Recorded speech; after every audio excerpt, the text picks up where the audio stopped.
Bab apa yang memotong sembahyang atau memutuskan sembahyang. Dengan sanadnya Imam Abu Daud meriwayatkan daripada Abi Dzar, beliau berkata Rasulullah sallallahu alaihi wasallam bersabda, ini mengikut Hafs, riwayat Hafs, sementara dua orang lagi perawi yaitu Abdus Salam dan Ibnu Katsir berkata, diambilnya daripada Sulaiman, Abu Dzar berkata, sembahyang seseorang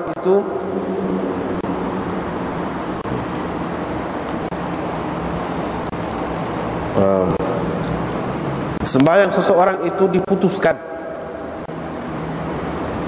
apabila tidak ada di hadapannya qadar, tempat menyandar di belakang pelana unta. Diputuskan oleh apa? Diputuskan oleh himar. Itu satu. Kalau kita terjemah gini tak apa juga. Sembahyang seseorang itu diputuskan oleh himar, anjing hitam dan perempuan, jika tidak ada di hadapannya, di hadapan seseorang yang bersembahyang itu, sesuatu yang mana tingginya qadar belakang pelana unta. Faqultu, saya pun bertanya, kenapa dengan anjing hitam itu berbeza daripada yang merah, berbeza daripada yang kuning, dan berbeza pula daripada yang putih? Faqala, Abu Dzar berkata, ya ibna akhi, anak saudaraku, awal, aku telah bertanya Rasulullah sallallahu alaihi wasallam seperti mana engkau bertanya aku ini. Baginda menjawab, al-kalbul aswad syaitan, anjing hitam itu adalah syaitan. Dengan sanadnya Imam Abu Daud meriwayatkan daripada Ibnu Abbas, Syu'bah mengatakan hadis ini memarfu'kan hadis ini. Beliau berkata, sembahyang diputuskan oleh perempuan yang berhaid dan anjing.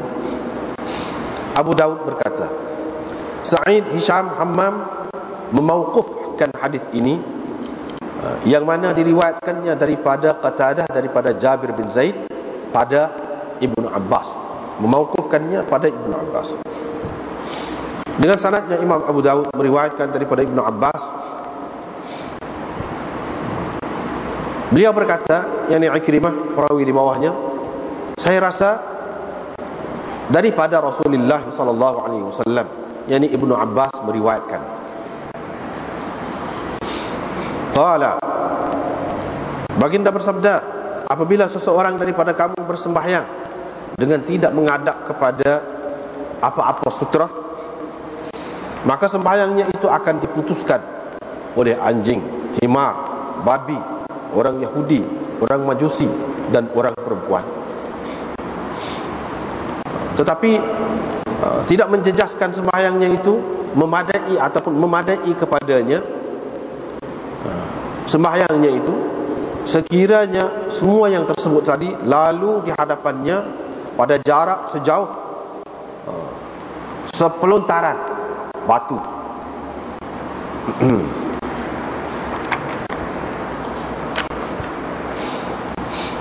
Dengan sanadnya Imam Abu Daud meriwayatkan daripada Yazid bin Nimran, beliau berkata, saya pernah melihat seorang lelaki di Tabuk yang muq'ad, yang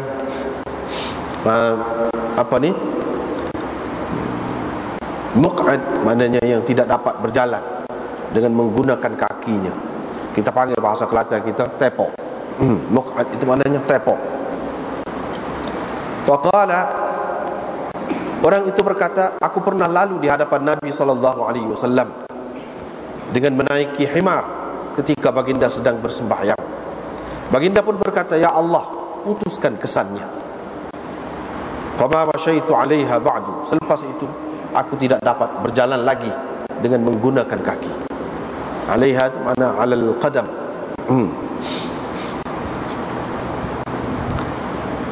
Dengan sanadnya Imam Abu Daud meriwayatkan daripada Sa'id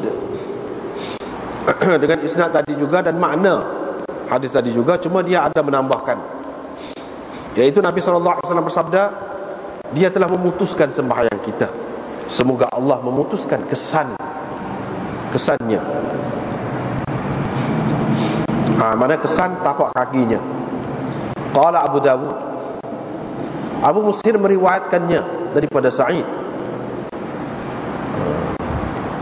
Dia juga ada menyebutkan di dalam hadis yang diriwayatkannya itu perkataan qata'a salatana, dia telah memutuskan sembahyang kita.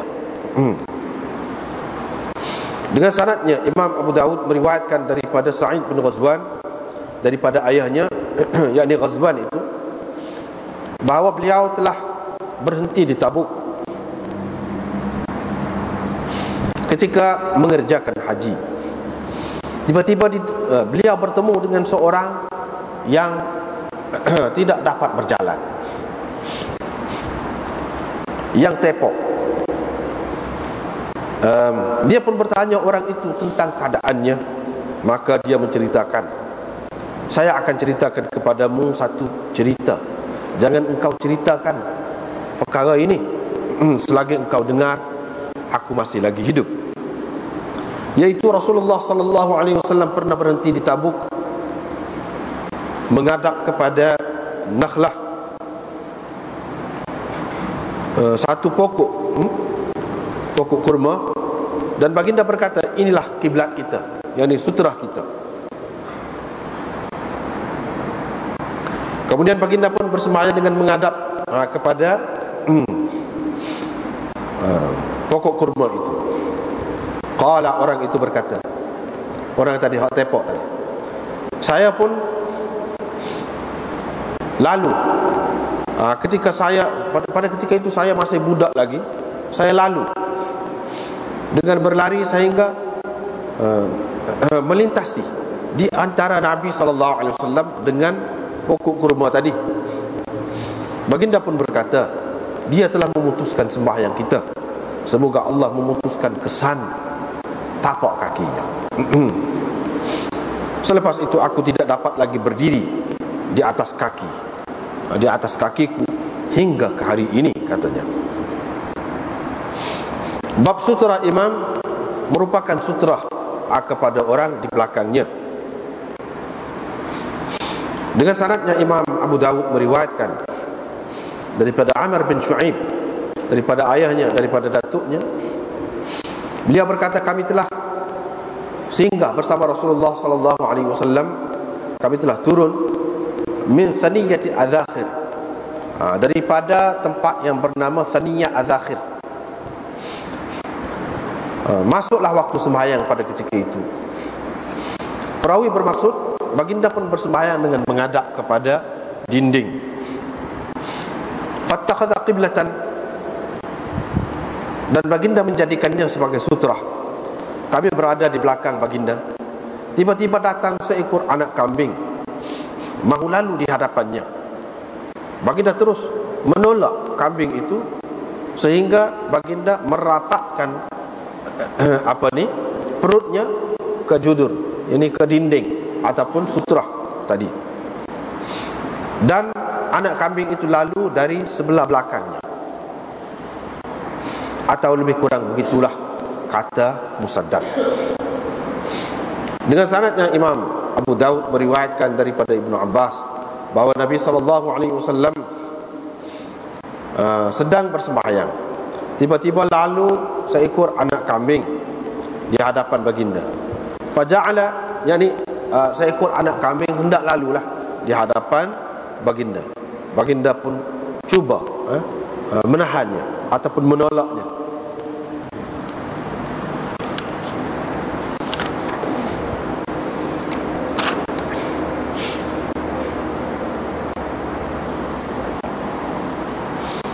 Bab man qala al-mar'ah la taqta'u salah. Ini bab orang yang berpendapat perempuan tidak memutuskan sembahyang. Dengan sanadnya Imam Abu Dawud meriwayatkan daripada Aisyah, beliau berkata, aku pernah berada di antara Nabi SAW dan kiblat, yakni kiblat baginda. Syu'bah berkata, saya rasa beliau berkata, ketika saya sedang berhaid. Abu Daud berkata hadis ini telah diriwayatkan oleh Zuhri, Atha, Abu Bakar bin Hafs, Hisham bin Urwah, Iraq bin Malik, Abul Aswad, Tamim bin Salamah. Semua mereka meriwayatkan daripada Urwah daripada Aisyah. Ibrahim pula meriwayatkan daripada Aswad daripada Aisyah. Abu Duha meriwayatkan daripada Masruq daripada Aisyah. Dan Qasim bin Muhammad dan Abu Salamah meriwayatkan daripada Aisyah. Tetapi mereka tidak ada menyebutkan dalam riwayat mereka wa ana haidun, ketika itu aku sedang berhaid, tak ada sebut. Dengan sanadnya Imam Abu Dawud meriwayatkan daripada Aisyah bahawa Rasulullah sallallahu alaihi wasallam selalu bersembahyang malam. Ketika beliau merentangi, melintang di hadapan baginda dan kiblat baginda,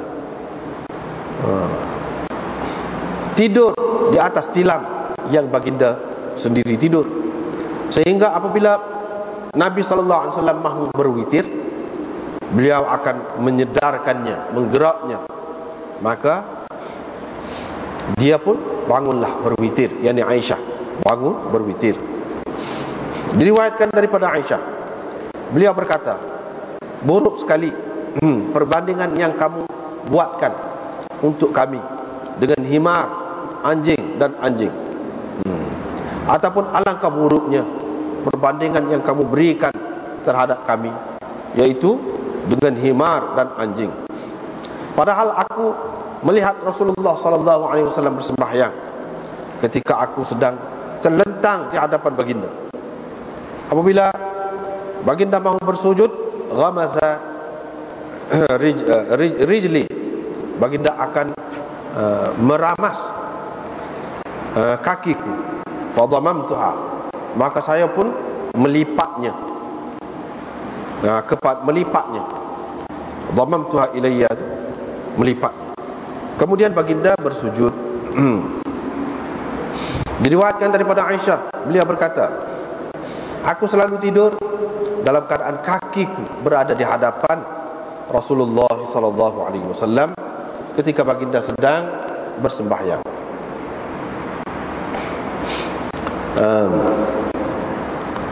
Bersembahyang malam. Apabila baginda mahu sujud, baginda daraba rijlayya, akan memukul kedua kakiku, maka aku pun melipatkan kedua-duanya, lalu baginda bersujud. Diriwayatkan daripada Aisyah, beliau berkata, aku selalu tidur dalam keadaan terlentang ataupun melintang kiblat Rasulullah SAW. Baginda bersembahyang dalam keadaan aku berada di hadapannya.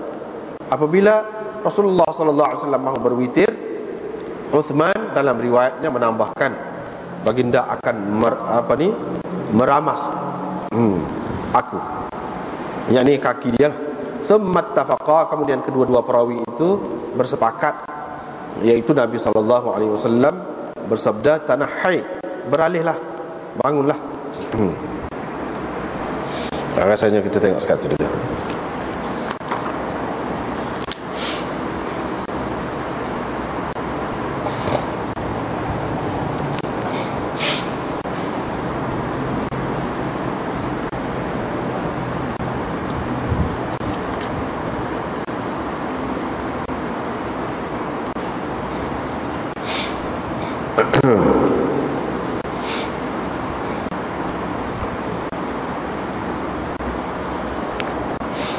Babu ma yaqta'u salah, apa yang memutuskan ataupun memotong sembahyang seseorang.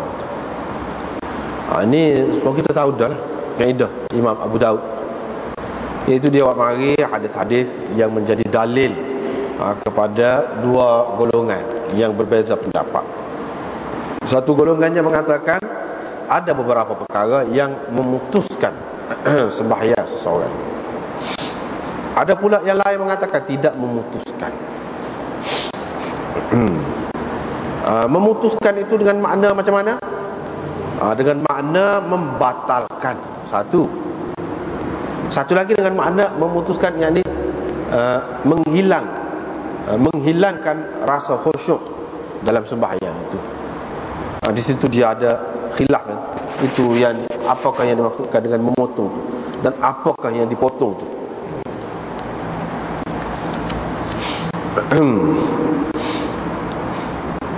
Di sini ada khilaf di antara ulama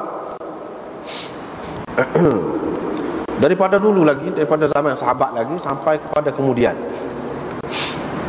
tentang beberapa perkara yang kita baca saat ini dalam hadis ini. Hadis ini terutamanya 3 perkara: perempuan, himar dan anjing itu. Walaupun ada lagi pada benda-benda tadi itu ada lagi khilaf, tapi secara umumnya ada khilaf di situlah. Yaitu satu golongan daripada sahabat, termasuk Abu Hurairah, Anas dan Ibnu Abbas dalam satu riwayat daripada dia. Begitu juga ada juga diriwayatkan daripada Abi Dzar dan Ibnu Umar, daripada satu riwayat dia. Ini di kalangan sahabat. Di kalangan tabi'in pula Hasan Basri, Abul Ahwas, anak murid kepada Ibnu Mas'ud. Dan di kalangan imam-imam mujtahidin, yaitu Imam Ahmad bin Hanbal. Begitu juga Ahlul Zahir. Di kalangan Ahlul Zahir, semua mereka yang tersebut tadi mengatakan batal sembahyang. Kalau ada mana-mana satu daripada yang tersebut tadi melintas di hadapan, yang ini di antara seseorang itu dengan sutrah dia. Kalau balik atas sutrah tu tak apa, di antara dia dengan sutrah dia. Itu. Tetapi Imam Tirmizi menyebutkan cerita Imam Ahmad ini. Dia kata Imam Ahmad berpendapat hanya anjing hitam sahaja kalau melintas di hadapan orang yang bersembahyang itu membatalkan sembahyang. Tetapi ramai yang lain mengatakan tidak. Imam Ahmad umum, dia kata ketiga-tiga tu membatalkan sembahyang.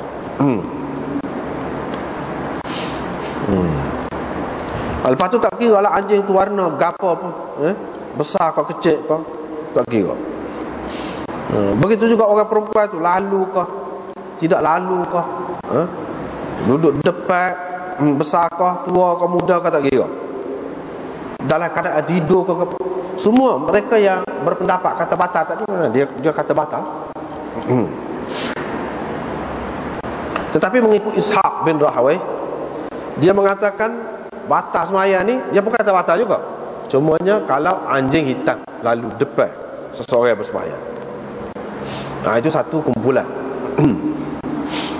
Sementara Imam Malik dan Syafi'i, Imam Nawawi menyebutkan ini pendapat jumhur ulama daripada kalangan salaf dan khalaf, bahawa apapun yang melintas depan orang sembahyang tidak membatalkan sembahyangnya.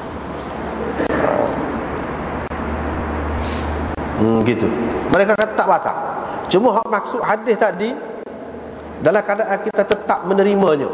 Bagi kebanyakan ulama, mereka terima hadis-hadis hak kata memutuskan, memotong sembahyang seseorang itu, benda ni tadi mereka terima juga, tapi mereka pakai dengan makna menghilangkan, mengganggu khusyuk. Itu makna memutuskan. Tidak ada satu mana-mana riwayat yang menyebut membatalkan sembahyang, merosakkan sembahyang. Cuma dia ada sebut yaqta'uha, qata'an yaqta'u, maknanya potong ataupun diputuskan gitu. Jadi putuskan itu makna menghilangkan khusyuk. Dia kata bukan maksud membatalkannya. Itu satu golongan. Satu lagi golongan mengatakan tidak. Hadis-hadis hak sebut tadi, anjing kau kalau melintas, perempuan kau kalau memutuskan sembahyang, memutuskan sembahyang tu, dia kata hak tu hak dulu, hadis dulu. Hadis hak kemudian tadi kita baca dah, tapi tak ada terjemah tadi. Bukti sekerak. Kita baca dah sampai habis saat ni, sebab baca habis saat ni tu dia ada kaitan, hak yang kita baca kemudian tu dalil bagi orang yang mengatakan tidak batal sembahyang, tidak memutuskan. Jadi di antara mereka yang mengatakan tidak memutuskan itu, hadis-hadis ni dia pakai ke mana? Dia kata sudah mansukh. Sudah mansukh. Jadi hadis hak sebut kemudian itulah yang memansukhkannya. Tetapi setengah-setengah siapa dia yang mengatakan sudah mansukh ni, iaitu Imam Tahawi dan Ibnu Abdul Bar. Ibnu Abdul Bar dia mengatakan hadis-hadis itu sudah mansukh. Memang ada, memang sahih hadis itu, tetapi tak boleh dipakai lagi sekarang ni.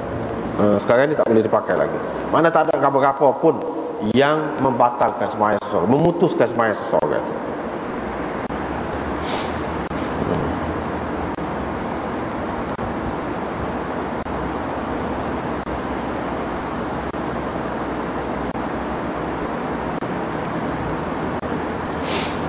Gitu. Lepas tu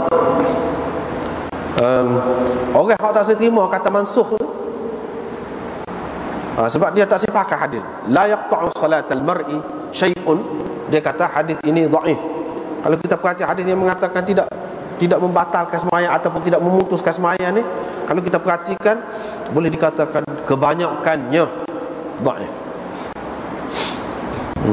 Kebanyakannya dhaif.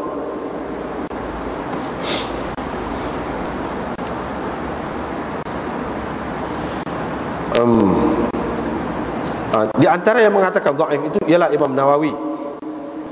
Imam Nawawi kata dhaif. Tetapi kalau mengikut kajian orang lain lagi, dia kata memang banyak tarik riwayat hadis hak sepasal ni mengatakan tidak ada sesuatu yang yang memutuskan sembahyang seseorang itu, dan kebanyakannya adalah dhaif. Tetapi bukan semuanya dhaif, bahkan ada yang sahih. Ini tidak sependapat, tidak serupa dengan pendapat Imam Nawawi lah. Dia kata ada yang sahih.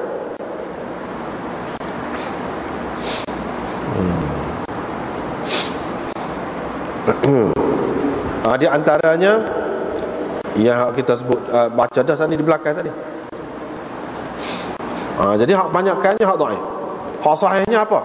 Ini kata Iraqi, hak sahihnya iaitu riwayat daripada Ibnu Umar yang dikemukakan oleh Imam Malik dalam Muwatta'nya.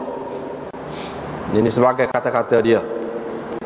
Yang ini mauquf, mauquf pada Ibnu Umar, bukan hadis marfu'. Iaitu dia kata la yaqta'u salata syai'un mimma yamurru baina yadayil musalli.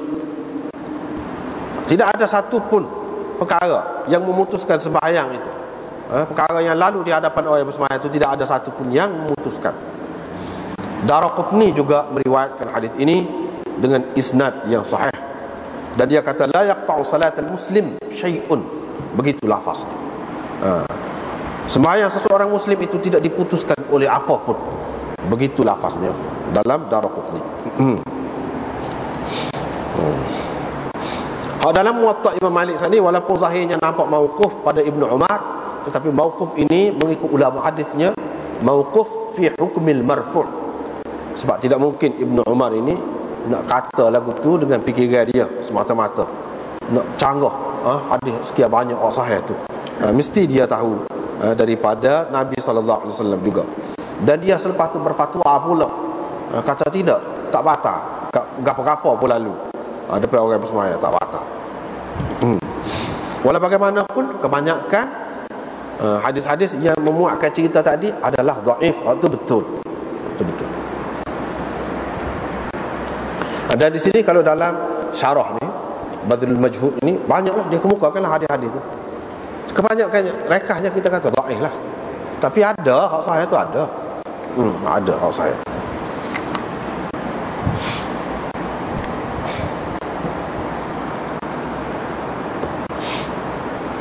Dan kalau nak kira dari segi hadis-hadis hak kata memotong tu, memutuskan tu lebih sahih, lebih banyak.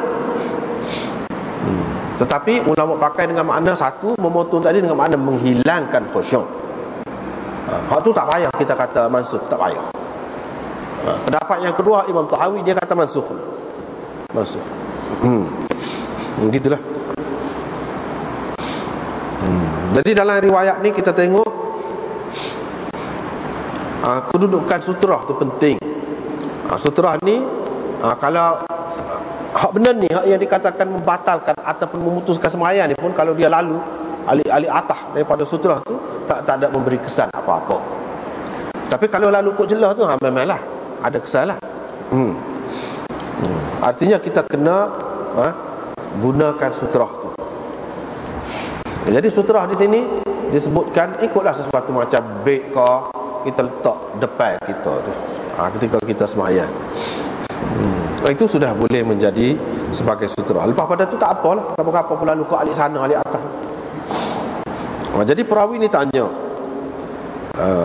Abu Dhar. Dia kata, apa yang jadi beza hak hitam dengan hak merah dengan hak kuning hak putih? Hak tu apa tak apa, hak ni tak boleh. Jadi sinilah hak saat ni kan kita sebut dah Ishaq bin Rahawih yang mengatakan yang membatalkan itu hanya hitam sahaja. Sebab dia bukan dengan hadis-hadis ni lah. Kalau anjing hak lain tak, dia pun kata, Abu Zar pun kata, saya pun tanya lagu tu juga Rasulullah dulu. Baginda menjawab, al-kalbul aswad syaitan, anjing hitam itu syaitan. Anjing hitam itu syaitan. Jadi syaitan ni syaitan sekoti ke kalau ke mana?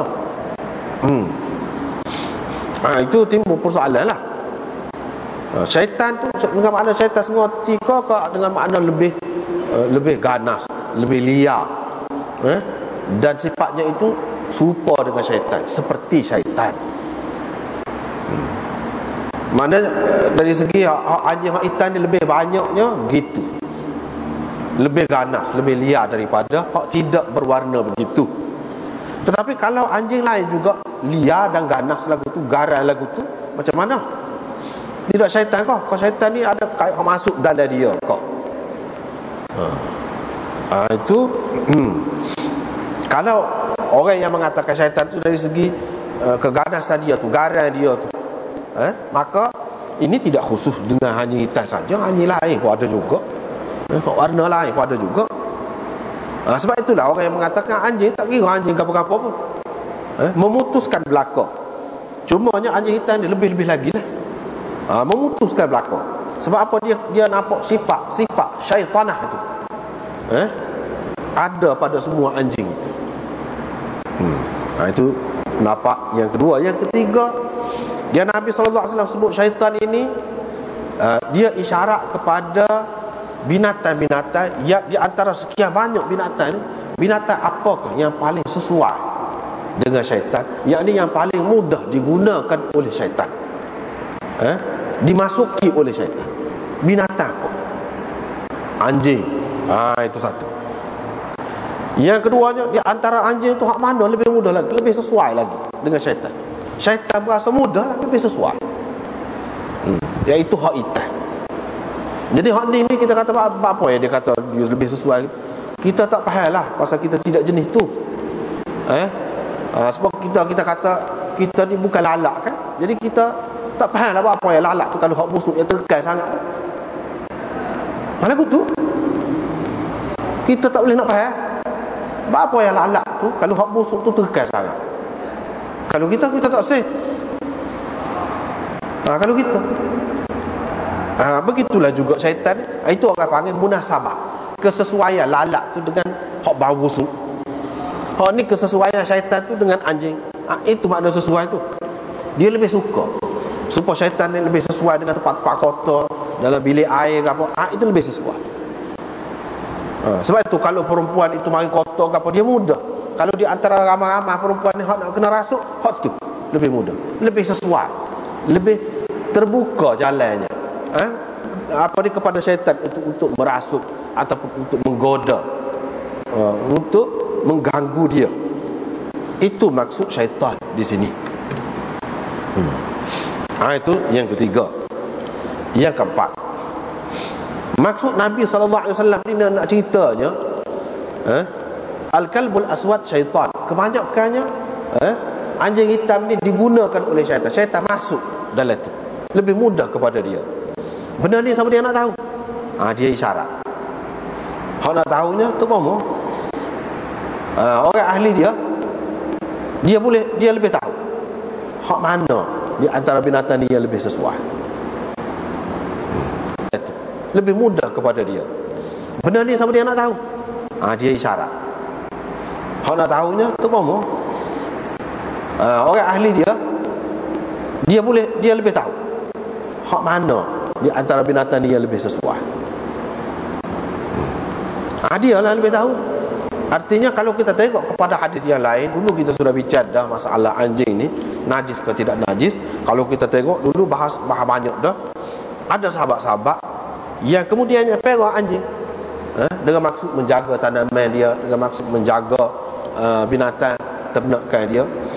Jadi apa dengan maksud berburu? Jadi apakah sifat syaitan ni tak ada dah pada dia apabila kita guna dia untuk menjaga tanaman kita ataupun menjaga binatang ternakan kita dan sebagainya? Kau dia tetap ada sifat tu? Jawabnya tetap ada. Tetap ada. Tetapi hak di sini, hak maksud syaitan ini, dia boleh tahunya iaitu orang yang ahli berkenaan dengan dia. Dia boleh kesan anjing ini ada syaitan ke tidak. Supaya orang lah, tidak syaitan masuk semua dalam dia. Ketika dia masuk, syaitan masuk tu mengapa kok sih? Tapi bukan semua anjing ni pun lagu tu juga, tetapi lebih mudah untuk syaitan ini masuk. Bukan makna sama-sama. Kita nak tahu masuk ke tidak, dia ahli dia serah, ahli dia akan serah. Ini isyarat daripada Nabi SAW bahawa benda-benda ini akan ada orang-orang yang lebih dapat mengesannya daripada orang lain. Beza-beza. Jadi sehingga dia boleh tahu hak ni ada masuk syaitan, hak ni tidak. Begitu. Dan kata-kata ini bukan bermakna kita tak boleh pendapat hak ulama kata tak apa ni boleh pegang anjing tak boleh pakai, tidak. Hak ni dia maksud tuju kok lain, maksud lain. Dia nak ayat munasabah syaitan itu dengan binatang-binatang. Kalau munasabah syaitan itu dengan tempat kotor, begitu. Munasabah syaitan ini dengan masa mana? Masa-masa orang lalai. Tu munasabah dia, masa dia. Kalau masa bulan puasa tidak berapa sesuai. Tidak licin jalan dia. Macam mana berkait dengan masa, berkait dengan benda, berkait dengan tempat, ada berlaku. Nabi SAW telah menunjukkan ke arah itu. Dan ini tidak bermakna syaitan itu mesti ada. Hatta kalau kita kata anjing hitam itu melintas, anjing hitam itu melintas, mestikah ada syaitan? Mestikah ada syaitan? Begitu juga anjing-anjing lain, mestikah ada syaitan? Tidak mesti. Hak ni dia isyarat kepada keadaan-keadaan tertentu. Keadaan tertentu. Dan hak dia tahu, Allah SWT bagi tahu ke dia tahu anjing hitam tu syaitan masuk. Adapun hak pada ketika dalam semua keadaan, setiap kali anjing hitam tu ada syaitan, tak mesti. Boleh jadi dia lalu tu mengikut tabiat dia. Dari ada situ dia lalu. Anjing apa-apa gitu.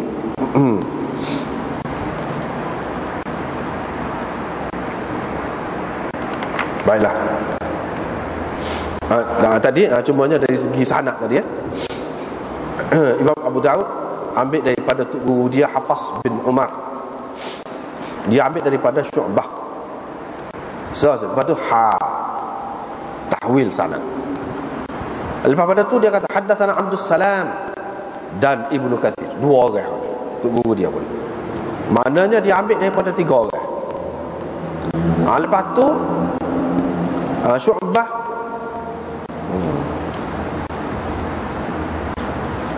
anna Sulaiman bin Al-Mughirah akhbarahu. Ketiga-tiga orang ni ambil daripada Sulaiman bin Mughirah. Dia ambil daripada Sulaiman bin Mughirah. Qala Hafsun, Imam Abu Daud kata. Ini cara dia Imam Abu Daud nak ajarlah. Jadi ilmu isnad itu kepada kita.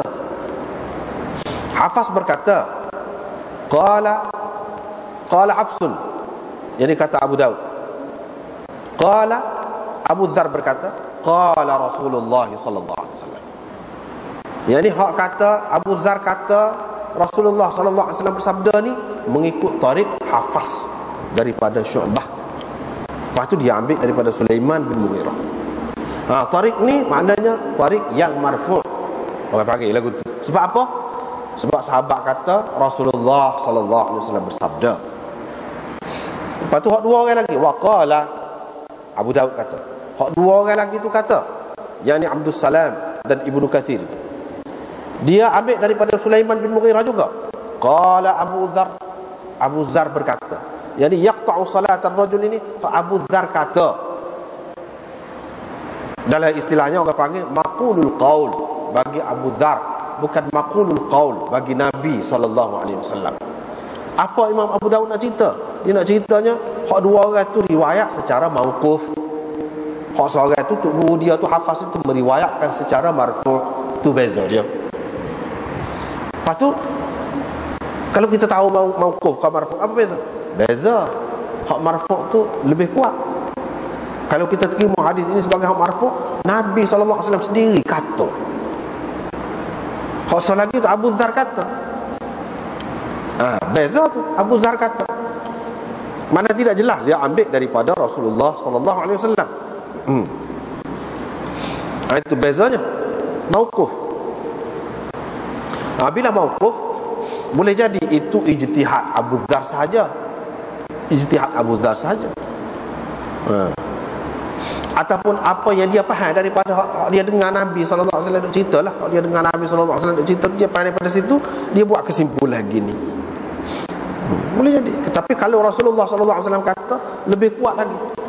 Sebab Rasulullah SAW tidak kata dengan ijtihad. Benda-benda yang seumpama ni. Tapi kalau Abu Dzar kata, boleh jadi Nabi SAW kata lagu lain, dia faham gitu. Dan dia menyatakan lagu ni, dia menyebabkan hadis itu tak berapa kuat. Tak berapa kuat. Sebab hak ni gini, hak ni gini. Hak mana sor?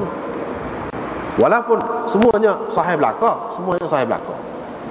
dari segi sanad itu sahih. Dari segi sanad sahih.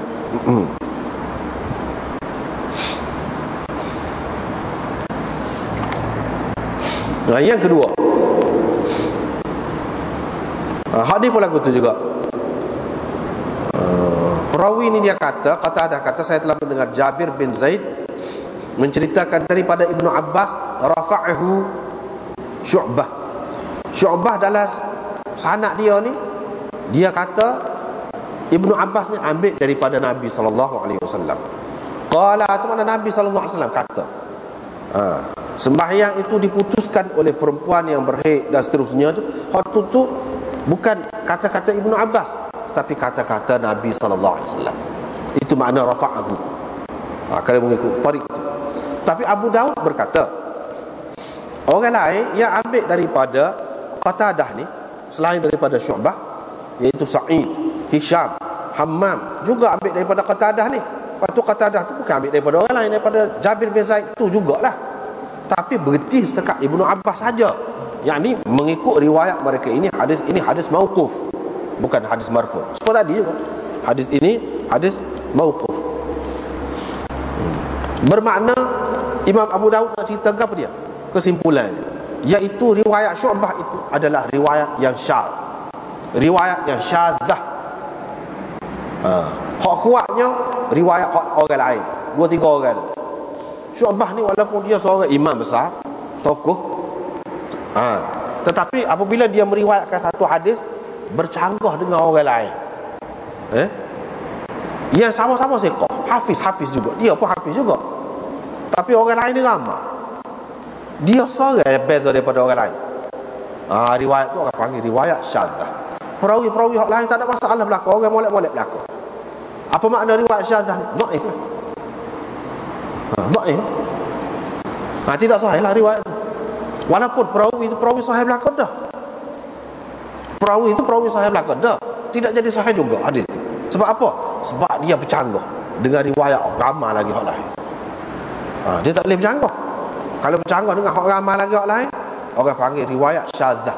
Riwayat syadzah ni kalau nak kira dari segi dia tu sendiri tu, sekat dia tu saja, kita tengok sanad dia tu saja, kita akan kata sahih, hukumnya sahih. Kita kata dia syadzah tu apabila melihat kepada riwayat yang lain. Jadi dhaif. Jadi artinya hadis ini hak mahfuznya ialah hadis mauquf, bukan hak marfu'. Itu kesimpulannya. Kalau sebab Syu'bah saja dia memarfu'kan hadis ini, yang kata Nabi SAW kata lagu ni, Syu'bah saja, orang lain tak kata. Orang lain kata Ibnu Abbas kata. Maknanya hak mauquf itulah hadis yang mahfuz orang panggil. Hak marfu' tu tidak mahfuz. Gitulah. Bila tidak mahfuz mengikut kaedah dia, dhaif lah. Jadi dhaif juga. Jadi mungkin orang kata, lagu mana? Mungkinkah sesuatu hadis itu dia sahih tapi dia dhaif? Dia tu sahih dah kan nak kira. Bolehkah kita kata satu hadis yang sahih tu dia juga dhaif? Boleh. Hak lagu ni. Lagu ni.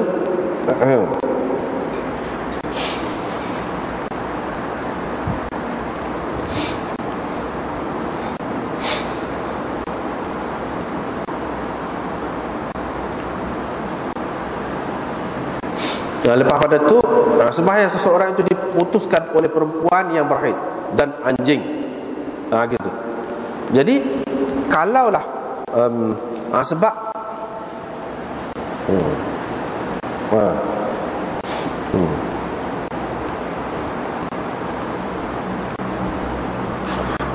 jadi perempuan ni riwayat Syu'bah ni yang tidak mahfuz.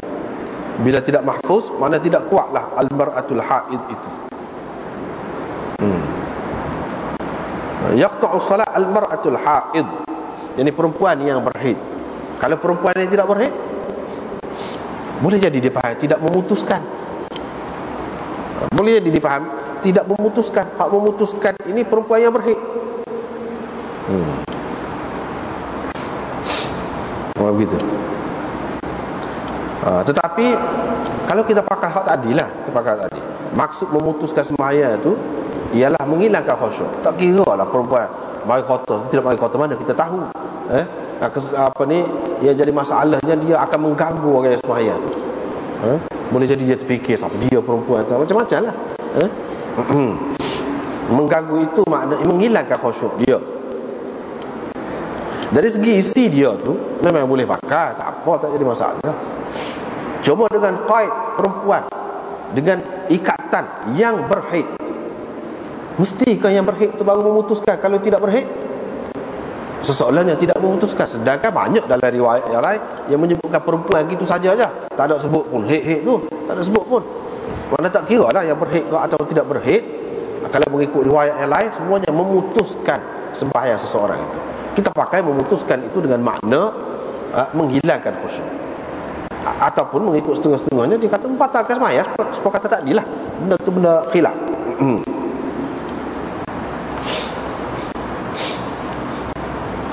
Lepas tu riwayat daripada Ibnu Abbas, saya rasa kata Ikrimah daripada Rasulullah sallallahu alaihi wasallam.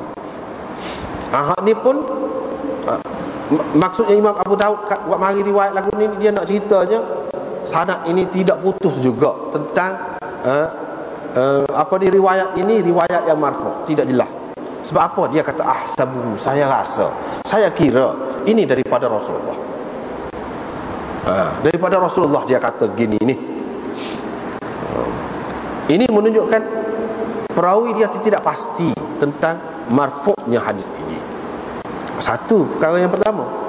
Perkara yang kedua, kalau kita bahas itu, kalau Ibnu Abbas itu tidak ambil daripada Rasulullah, dia boleh jadi ambil daripada orang lain, tak jadi masalah tu. Kalau ambil daripada orang lain, sebab yang dia ambil daripada orang lain itu daripada sahabat juga.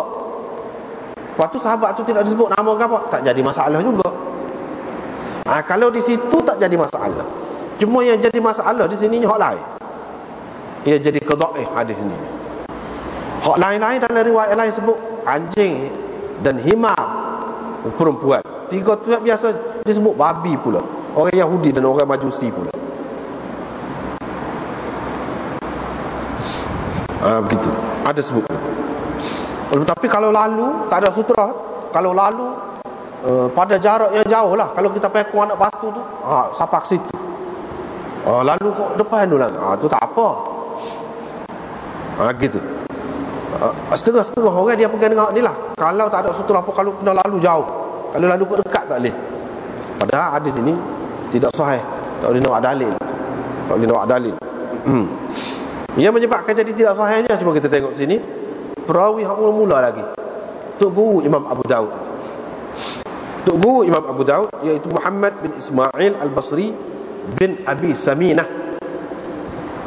Situ masalah. Jadi dia ni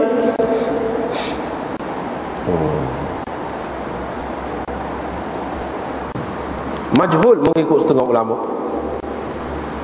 Majhul mengikut setengah ulama.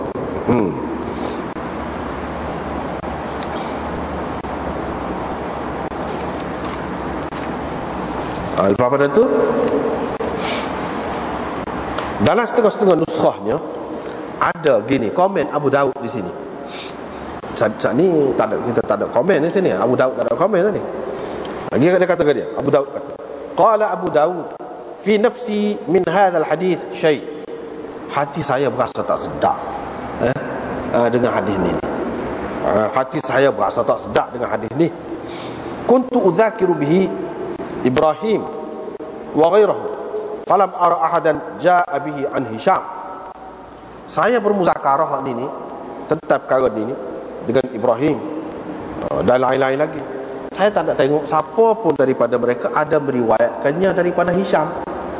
Ini kan Muhammad bin Ismail Al-Basri, dia ambil daripada Mu'ad Hisham. Dia kata orang lain tak ada.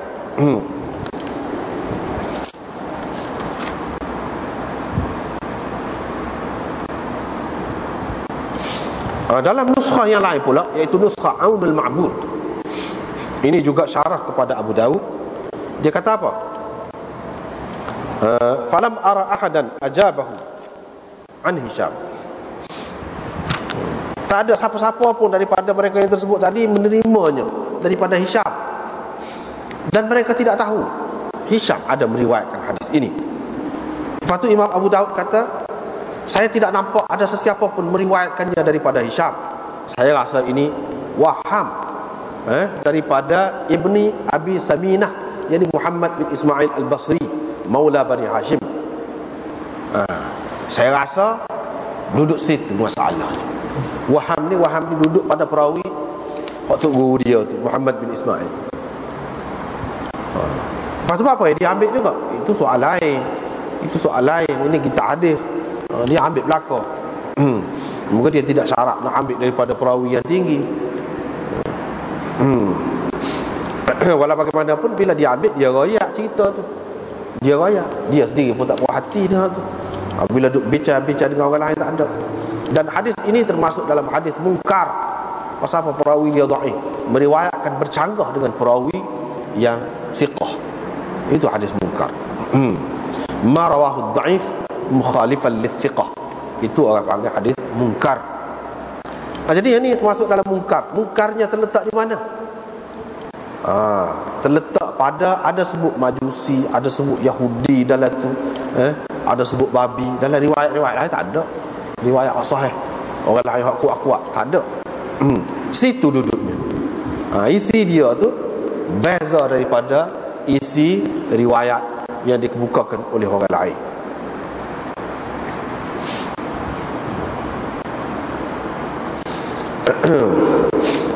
Lepas tu Abu Daud berkata, saya tidak mendengar hadis ini melainkan daripada Muhammad bin Ismail bin Abi Saminah, seorang dia. Saya rasa ini dia waham ni, dia bercelaru fikiran ni, keliru ni. Li'annahu kana yuhaddithuna min hifzihi, kata Abu Daud, sebab dia meriwayatkan daripada ingatan dia. Jadi mengikut Imam Abu Daud ni, ingatan dia ni tak berapa gari lah kita kata. Kalau kita orang Kelantan tak berapa gari, tak berapa nak boleh pegang ingatan dia.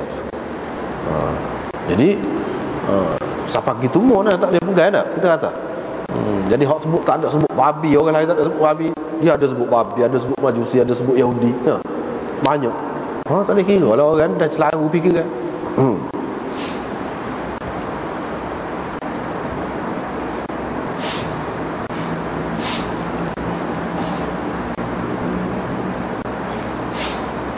Tetapi Maulana Khalil Ahmad Sa'radburi ni, dia orang alim besar. Dia kata qultu nisbatul waham ila ibni Abi Saminah ba'id. Dia kata tak benar sabar nak kata Ibnu Abi Saminah tu waham, keliru, kata dia. Mana dia tidak setuju dengan Imam Abu Daud. Sebab apa? Kita sudah jumpa dah dulu, kata dia ni thiqah. Selain daripada tu, kalau kita tak secah ke dia, tengok lagi dalam riwayat yang lain. Adakah orang lain ada meriwayatkan? Abu Daud kata, saya tidak pernah mendengar hadis ini daripada orang lain kecuali daripada dia, Muhammad bin Ismail bin Abi Saminah tadi. Itu Abu Daud kata. Tidak semestinya Abu Daud dia tahu belakang semua sanad. Walaupun dia imam pun. Sebab tu dia kata, Tahawi ada mengemukakan hadis ini. Dia kata, haddatsana Ibnu Abi Dawud qala haddatsana al-Muqaddami qala haddatsana Mu'adz bin Hisham qala haddatsana Abi an Yahya an Ikrimah. Dan seterusnya ada sebut ni semua ni seperti yang disebutkan oleh Muhammad bin Ismail sani. Dalam sanad ni tak ada Muhammad bin Ismail Al-Basri. Kalau kita nak kata wahai Muhammad bin Ismail, bukan dia seorang ni beriwayat, orang lain ada lagi beriwayat. Jadi kesimpulannya apa? Kesimpulannya, kalau kita mengikut jumhur ulama, tidak jadi masalah. Mereka kata memutuskan sembahyang bukan bermakna membatalkan sembahyang. Maknanya apabila benda-benda ni lalu depan kita, mengganggu kita, menghilangkan khusyuk kita. Misalnya babi mari, makanya sedok kita mari, kan jadi hilang khusyuk. Orang Yahudi, Majusi ke apa pun begitu juga. Makanya marinya jak tikai kita ke, boleh jadi macam-macam timbul fikiran kita, sebab dia adalah musuh. Kalau begitu, hadis ini luah makna dia. Bukan sekadar kalau hak biasa tu perempuan, himar dan anjing saja. Adakah maksudnya hak tu saja, hak lain tak ada? Hak lain tak ada. Hadis ini menunjukkan kepada kita segala perkara yang menyebabkan hilang khusyuk kita, tak kira, kita kena jaga diri, kena jaga. Itu makna pengajaran ada. Tapi bukan bermakna membatalkan sembahyang, tak. Menghilangkan khusyuk, itu maksud memutuskan. Sebab dalam hadis ada disebutkan, bila seseorang hamba tu bersembahyang, maka terjalinlah wuslah di antara dia dengan Allah Subhanahu wa taala. Terjalinlah perhubungan di antara dia dengan Allah Subhanahu wa taala. Jalinan perhubungan dengan Allah Subhanahu wa taala ni dia boleh jadi putus. Sebab bila sembahyang ni kan, dia suruh khusyuk, dia suruh gini-gini, maknanya kita betul-betul tumpu kepada Allah Subhanahu wa taala. Tiba-tiba mari hak ni dia memutuskan yang disebutkan wuslah tadi, perhubungan tadi, jalinan tadi. Sebab itulah dia sebut semua dalam bab ni memutuskan. Sebab apa? Dalam riwayat lain ada sebut jalinan, perhubungan. Hubung-hubung ni biasanya tali. Putus tu, waktu hilang khusyuk, bukan makna batal sembahyang. Walau bagaimanapun, mengikut setengah-setengah ulama, hadis ini dhaif sebab bercanggah dengan riwayat orang-orang lain. Hal ni tidak kuat dia kira. Tetapi adakah mereka menghadkan setakat 3 tu? Tidak juga. Tidak juga. Dan hadis ni hak sebut Yahudi, Majusi, apa semua, adakah setakat ni saja? Tidak juga. Sebab tu kita kata tadi, yang moleknya kita pakai belaka. Maksud hadis itu, mafhum dianya tidak terbatas kepada apa yang disebut tu saja, tetapi apa-apalah, apa-apa. Misalnya kalau lalu anjing, apa ni, kalau lalu ular ke misalnya, tak terkejut kita? Kejutkanlah. Hak tak ada sebut sini, rimah misalnya lalu, tak kejut? Kejut. Bila kejut tu jadi putuslah khusyuk tadi. Tidak semestinya terikat dengan apa yang disebut ni.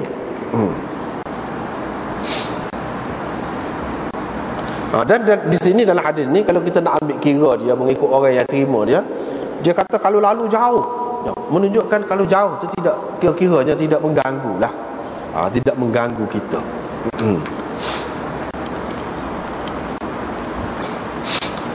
Gitulah. Seterusnya riwayat daripada Yazid bin Nimran. Dia berkata,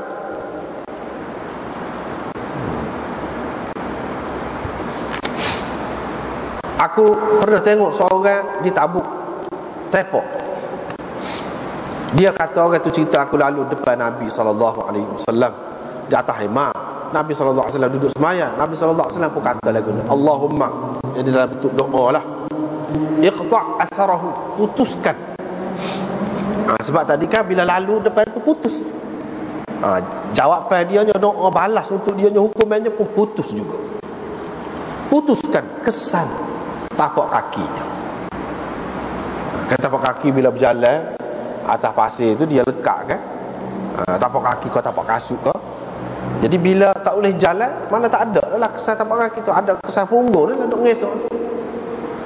Kalau ada kesan tapak kaki tu tak ada. Maksudnya jadi tepok. Lepas pada tu kata dia, saya tak boleh berjalan. Kata. Hadis yang kedua ada tambahan. Nabi SAW kata, bila kata lepas sembahyang lah kira-kiranya, qata'a salatana, dia telah memutuskan sembahyang kita, biar Allah putuskan kesan tapak kakinya. Abu Daud berkata, itu tak apalah. Satu lagi ni begitu juga, dengan lebih detail lagi. Dia kata jangan cerita benda ni selagi mu dengar aku ni hidup lagi, jangan royak kau orang. Lepas pada aku mati boleh royak lah kau orang. Dia pun royak gini. Jadi bagaimana hadis ini semua ni? Bagaimana hadis? Kalau kita tengok kepada sifat Nabi SAW, perangai dia, peribadi dia, tidak mudah dia nak doa-doa kau orang ni. Nak jadi orang dia jadi tak boleh, tak mudah. Dia seorang yang sabar. Tu kita tengok dari segi peribadi dia. Ni orang lalu rock wis. Dalam riwayat yang ketiga tu dia kata, saya masih budak lagi. Kalau budak tak cerdik. Ini kita tengok isi dia dulu. Budak tak cerdik, dia tak penuh akal dia. Boleh jadilah berlaku lagu tu. Tiba-tiba Nabi SAW tu kata begitu, menyebabkan tepok sepanjang hayatnya. Adakah munasabah? Ni cara hadis. Kita kena perhati isi dia. Munasabah. Nabi SAW seorang yang penyabar. Dia ajar orang suruh sabar. Orang kafir buat macam-macam ke dia, malaikat mari tanya nak buat gana-gana mana, tak sah. Itu hak dia ni. Nabi SAW punya lagu tu cara dia. Dia tidak mudah nak doa-doa gitu. Tiba-tiba dalam riwayat ni gitu doa. Dari segi isi dia tak boleh terima, dari segi dirayah dia tak boleh terima. Hadis ini dhaif dari segi dirayah dia, sebab bercanggah dengan kebiasaan, dengan peribadi Nabi SAW. Dan kalau kita terima, dia nampak macam lemah dia, tidak sesuai. Macam satu keaiban jugalah. Macam satu keaiban seorang yang begitu pemaaf, tiba-tiba kita tengok dia begitu mudah nak doa kat orang. Biar orang itu jadi sesuatu yang tidak baiklah berlaku kepada dia. Itu dari segi dirayah, dari segi isi dia. Dari segi sanad dia, kalau kita perhati sini, dalam ni kita tengok dalam muka surat 378 ni bawah.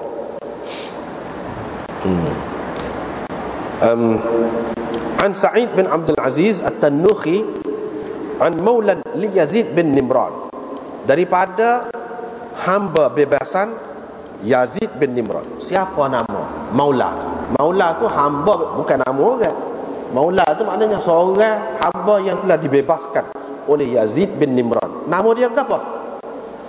Ismuhu Sa'id. Ada juga orang sebut Sa'id nama dia, tapi majhul. Bila majhul, perawi majhul, maka dia tidak boleh jadi sahih dah. An Yazid bin Nimran, dia meriwayatkan daripada Yazid bin Nimran. Jadi daripada bekas tua dia lah. Ini Ibn Hibban kata thiqat. Dalam takrib pun kata thiqat juga. Masuk dalam thiqat juga. Tetapi tak boleh gilas situ, tak jelas.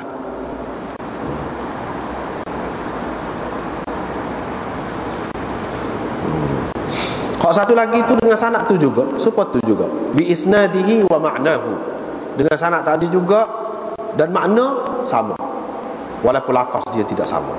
Cuma ada tambah qata'a salatana gitu.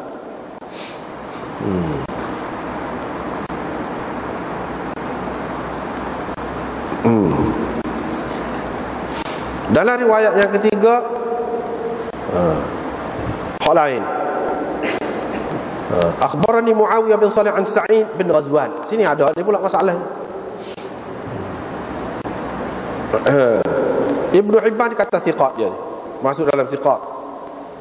Dia ada meriwayatkan satu hadis dalam Abu Daud, ini dalam bab sembahyang ni. Qultu, dia kata Khalil Ahmad, qala sahibul mizan huwa wa abuhu la yudra man huma. Dia dengan ayah dia ni tidak diketahui siapa.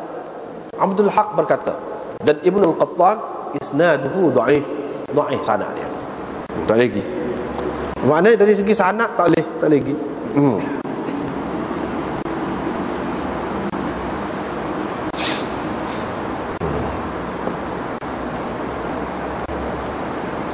Tetapi hadis ini termasuk dalam hadis yang Imam Abu Daud diam, dia tak kata apa. Sebab itu dalam hasyiah ni dia ada sebut, Aini berkata, sakata anhu Abu Daud. Abu Daud tak komen hadis ini. Mengikut kaedah setengah-setengah ulama, yang hadis-hadis yang Imam Abu Daud tak ada komen apa-apa, dia tidak kata saya berasa tak sedap hati ke, dia tak kata apa-apa. Sekurang-kurangnya bertaraf hasan. Tetapi itu pendapat segolongan ulama lah, bukan semua. Bahkan ramai ulama-ulama yang lain. Cuba tengok sini lah, Imam Abu Daud senyap, orang lain kata apa? Wa qala ghairuhu hadha hadithun wahin. Orang lain kata hadis ini lemah.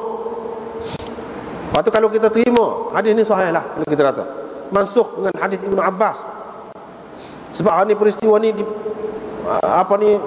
peristiwa Tabuk daripada tahun yang ke-7. Dan hadis Ibnu Abbas itu berlaku pada Haji Wada'. Haji Wada' tahun yang ke-10. Ibnu Abbas lalu depan Nabi tak ada kata gap. Waktu akan datang. Kita sudah baca dah tadi, tak terjemah. Jadi dengan seseorang itu melakukan sesuatu yang kemudiannya mansuh mengikut setengah, kemudiannya mansuh, dia kata mansuh, seperti kita kata tadi lah, kata batak tak batak dah. Lepas pada tu budak pula yang melakukan ini tak bernasabah Nabi SAW nak doakan. Tetapi pengajaran daripada hadis ini bagi orang yang cuba nak menerimanya, dia kata apa dia? Ni pada muka surat 379, Ibnu Ruslan berkata, dalam hadis ini ada pengajaran, iaitu harus doa keburukan ke atas seseorang muslim. Kalau dia melakukan maksiat yang boleh menjejaskan agama, kita boleh doa.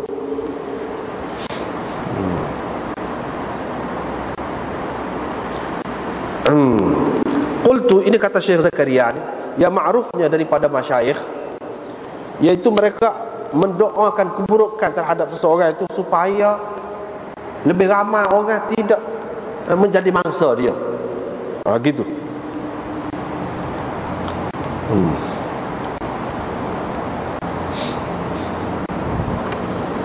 Jadi kalau kita kata Nabi SAW telah doa lah, menasabah juga. Sebab Nabi SAW tak sewi dia ni mengganggu orang lain lagi. Tetapi dia kata ma'anna riwayah dha'ifah, tapi hadis ni kau mana-mana pun kalau kita nak ta'wil pun nak menegakkan benar basah lah orang kata. Tak belok cuma nak betul semacam. Tak payahlah. Jadi dia cuba nak kata kalau Nabi doa mestilah dia tahu tu orang ni memang tak baik sungguh. Tak akan datang dia akan jadi tak baik. Itu adaya saja. Sebab apa dia kata, wa aidan ats-tsabit min da'bihi alaihi salatu wassalam asy-syafaqa 'ala al-ummah mimma la yuhaddu 'asran fa hadhihi ar-riwayah wa ma fi ma'naha la tuqawimuha. Dia kata hak sabit daripada kebiasaan Nabi sallallahu alaihi wasallam, pribadi dia ni memang kasih sayang berlembut dengan umat dia. Hak ni kita tak boleh nak bilang banyaknya. Hadis yang menyebutkan perkara-perkara ni. Jadi hadis ni kalau ada hak ni tak boleh nak lawan hak tu. Mana tak boleh pakai lah, tak boleh pakai.